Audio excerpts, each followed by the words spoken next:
many big lie backers are campaigning to control the election systems in their states, including a candidate in Michigan who peddles conspiracies and lies.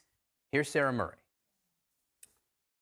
A vocal critic of elections now wants to be in charge of them. It is completely criminal. Christina Caramo has not been shy in insisting there was widespread cheating in the 2020 vote, touting debunked claims. It is not right that hundreds of thousands of votes are allowed to be considered as lawful votes when we know they're illegal. And saying Donald Trump was the true winner in Michigan. Donald Trump won Michigan. Unsurprisingly, she now has Trump's backing in her bid to become Michigan's next Secretary of State.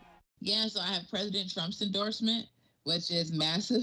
Caramo has never run for statewide office, but gained some national notoriety after making unsubstantiated claims that she witnessed election fraud in 2020.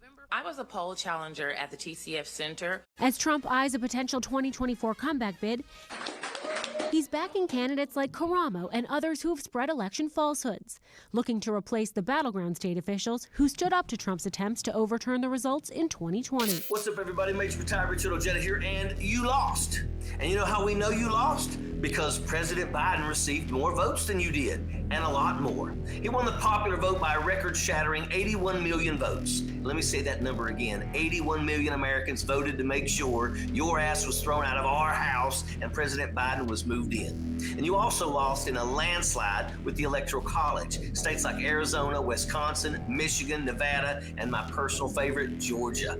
All of those states you won back in 2016. Well, the citizens of those states saw enough to make sure that you would be a one-hit wonder. Do you know how rare that is for a U.S. president to lose re-election?